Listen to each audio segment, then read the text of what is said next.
평안하셨습니까? 험한 세상을 살아가면서도 하나님의 은혜로 이 시간 하늘 가족들과 교제할 수 있음에 감사합니다. 먼저 디모데후서 3장 1절부터 5절의 말씀을 봉독하겠습니다. 너는 이것을 알라.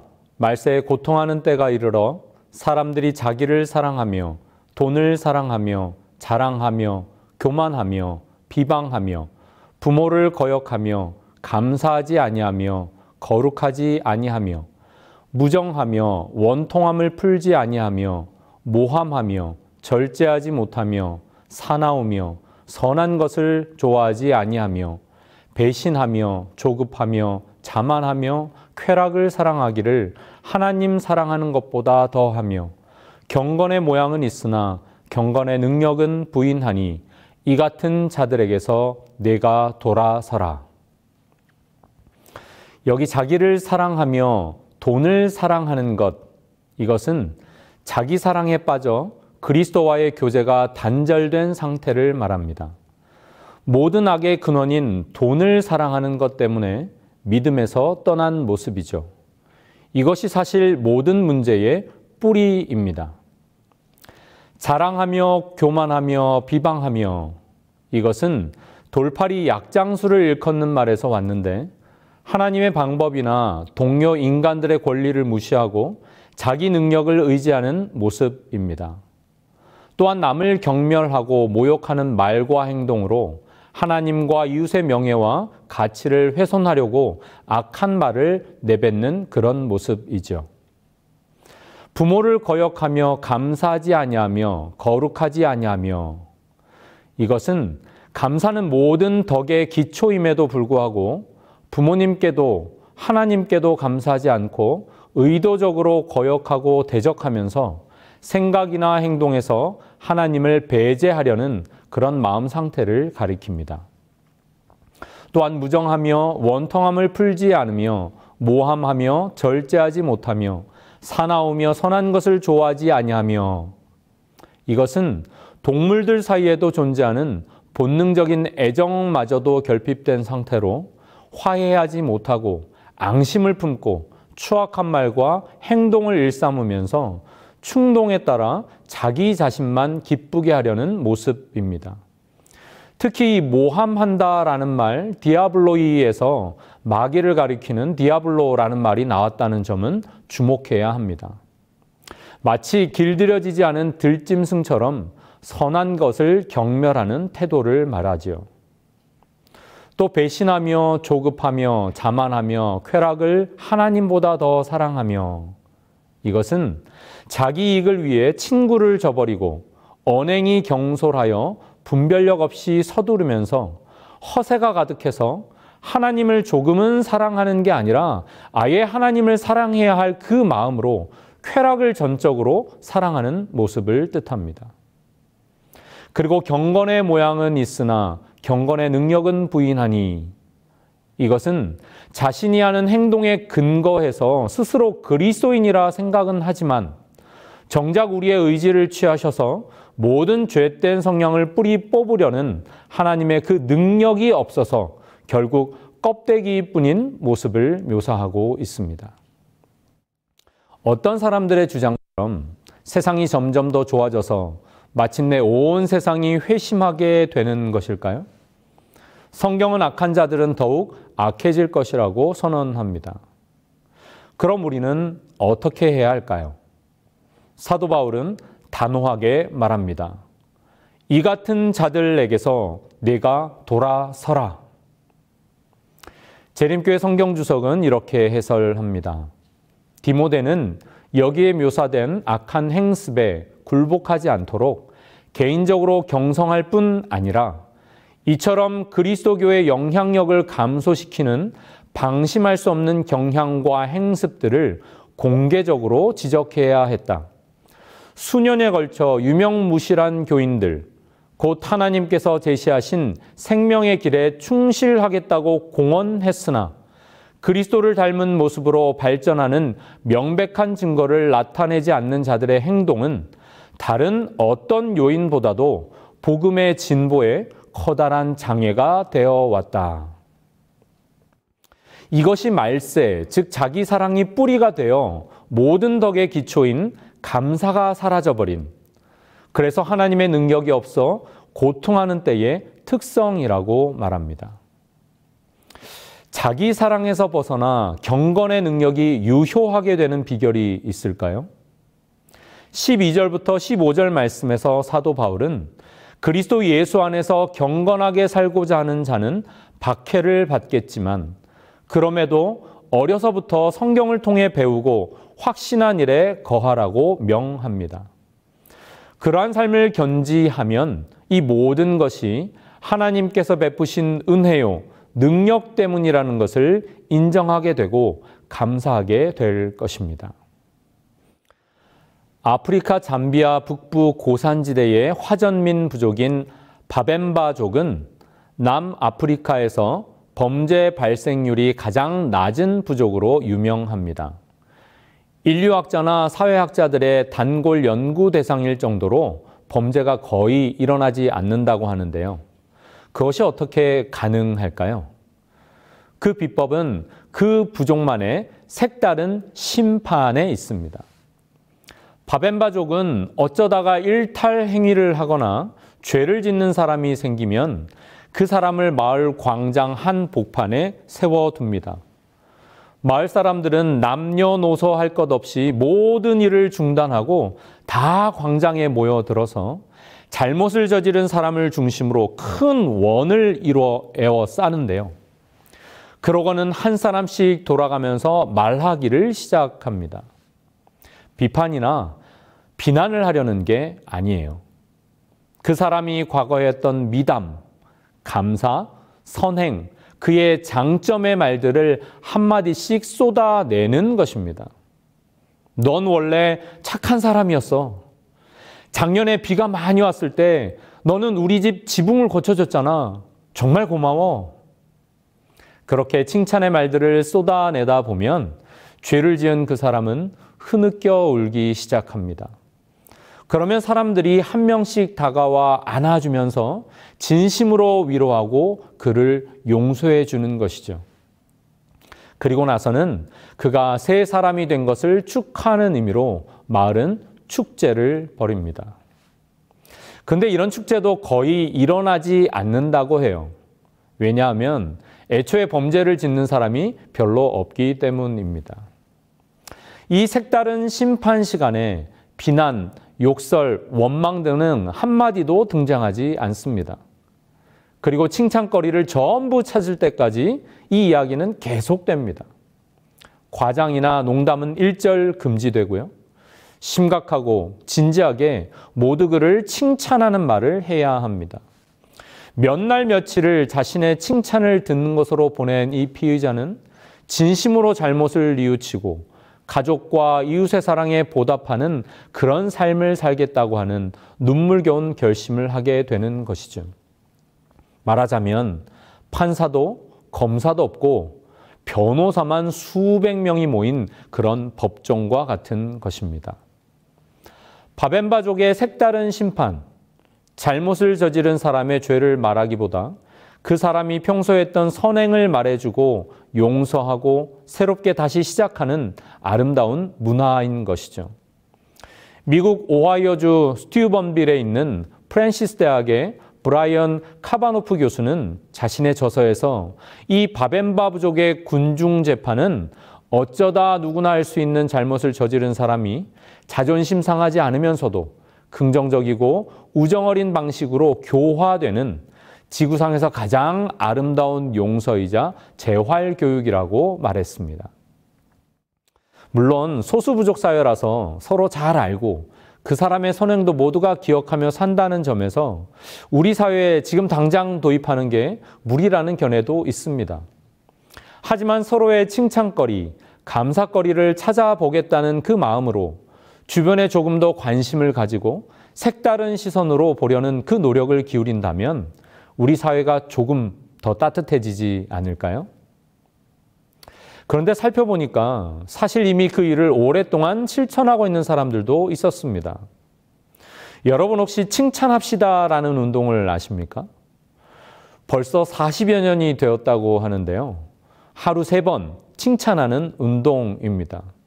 이제는 기업이나 단체들에서도 칭찬 릴레이를 하는 것을 우리는 쉽게 볼 수 있습니다. 한자 사전에서 칭찬은 일컬을 칭, 길일찬이라는 글자를 사용합니다. 국어사전에서 칭찬이란 좋은 점이나 착하고 훌륭한 일을 높이 평가함으로 정의하고 있습니다. 칭찬, 즉 일컬어서 기린다면 하나님께도 그럴 수 있을까요? 하나님의 선하심과 위대하심을 일컬어서 기리며 높이는 것, 우리는 그것을 찬양이라고 부릅니다. 여기에는 정말 그러합니다. 그러므로 우리 마음이 이러합니다라는 인정과 감사가 포함되겠죠. 1600년대 영국 교회 주교였던 제레미 테일러는 우리가 불평하는 것은 우리의 문제가 커서가 아니라 우리의 마음이 좁기 때문이다라고 말했습니다.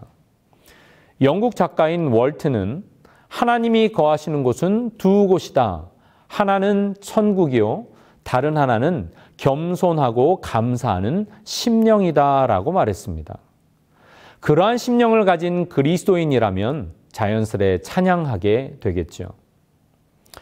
일제시대 때 여러 가지로 핍박이 심했지만 일제가 예의주시했던 것은 기독교가 가진 찬양이었습니다. 하나님의 나라, 통치, 재림 등의 표현은 그들의 눈에 가시였습니다. 그래서 재림교회도 찬미가를 검열당하고 곡 전체 혹은 일부 가사를 삭제하거나 수종하도록 명령을 받았습니다. 왜 그랬을까요? 찬양은 마음의 표현이며 전 존재를 걸고 드리는 기도이고 염원의 표현이기 때문입니다. 핍박이 극심하던 때에도 우리 믿음의 선배들은 하나님을 향한 감사 찬양하기를 멈추지 않았습니다. 꺼지지 않는 불이라는 책에서 우리는 이런 구절을 만나게 됩니다. 일반 종교인들은 핍박을 받아도 도망갈 필요가 없다. 기도하지 말라고 하면 골방에 가서 기도하고 경전을 읽지 말라고 하면 혼자 속으로 외우면 된다. 그러나 그리스도인은 찬양이 방해받으면 가산을 버리고 찬양할 수 있는 곳을 찾아 나선다. 전국 곳곳에 흩어져 믿음을 지켰던 선배 신앙인들의 흔적은 목숨 부지를 위함이 아니라 예배를 위함이었음을 기억해야 합니다. 그리고 우리도 그런 믿음을 누릴 수 있기를 간절히 기도합니다.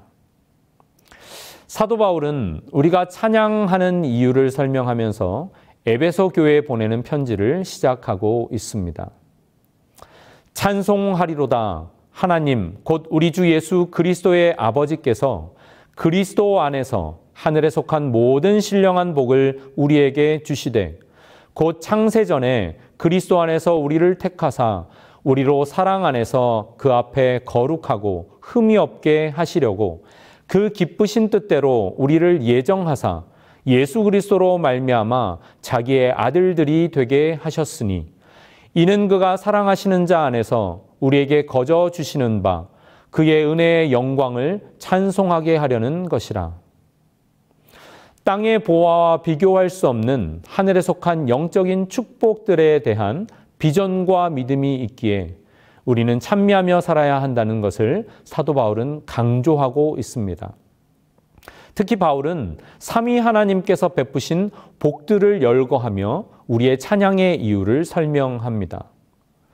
먼저는 성부 하나님의 축복입니다. 성부 하나님이 그의 자녀들에게 주신 복은 선택과 양자 삼으심이란 두 단어로 요약할 수 있습니다. 창세전부터 그는 우리를 구원하실 희생의 길을 선택하여 마련하시고 우리를 자기 자녀가 되게 하셨다는 것입니다. 본래 그의 자녀가 아니었는데 은혜로 자녀가 되었기에 모든 그리스도인은 양자됨의 은혜를 누리게 되었습니다. 입양단체의 회장인 한 미국인 목사님은 친자녀가 셋이 있는데 장애를 가진 한국인 아이를 3명 더 입양한 분이었습니다. 보통은 일반적인 아이를 데려오려고 하지만 당신은 어떻게 그런 결정을 했느냐고 한 기자가 그분께 물었습니다. 그러자 목사님은 하나님께서 우리 죄인이던 자들을 그렇게 자기 자녀로 입양하지 않으셨습니까? 라고 반문했다고 합니다. 그러면서 자기와 자기 아내의 헌신은 하나님이 자기에게 주신 은혜에 대한 아주 작은 보답일 뿐이라고 나직히 고백했다는 것이죠. 사도 바울은 이것이 우리가 하나님을 찬미하며 살아야 할 이유라고 말합니다. 다시 6절을 읽어보십시오. 이는 그의 사랑하시는 자 안에서 우리에게 거저 주시는 바 그의 은혜의 영광을 찬미하게 하려는 것이라. 두 번째 사도 바울은 성자 하나님이 주시는 복에 대하여 이야기합니다. 그 복은 구속과 계시입니다. 즉 예수님이 우리를 구원하시고 우리에게 하늘의 비밀을 계시해 주셨다는 것입니다. 먼저 7절 말씀을 보시면 우리가 그리스도 안에서 그의 은혜의 풍성함을 따라 그의 피로 구속, 곧 죄 사함을 받았으니.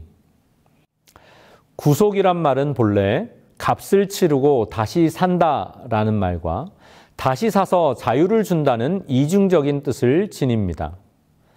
바울 당시 노예시장에서 사용되었던 말이죠. 로마가 지배하던 시절 노예시장은 번창하고 있었습니다. 누군가가 한 노예를 두고 흥정해서 값을 지불하고 그를 산 다음에 자유를 선포하면서 이제 당신은 자유인이요 부디 행복하게 사십시오 라고 말했다는 것은 그것이 구속을 의미한다는 것을 우리에게 알게 합니다. 자기 몸으로 우리 죄를 담당하시고 십자가에서 피 흘려 돌아가셨기에 그 피값으로 우리를 사시고 그는 우리에게 죄에서의 자유, 곧 죄 사함을 선언하신 분이십니다. 게다가 하늘 비밀을 알고 살도록 하셨습니다.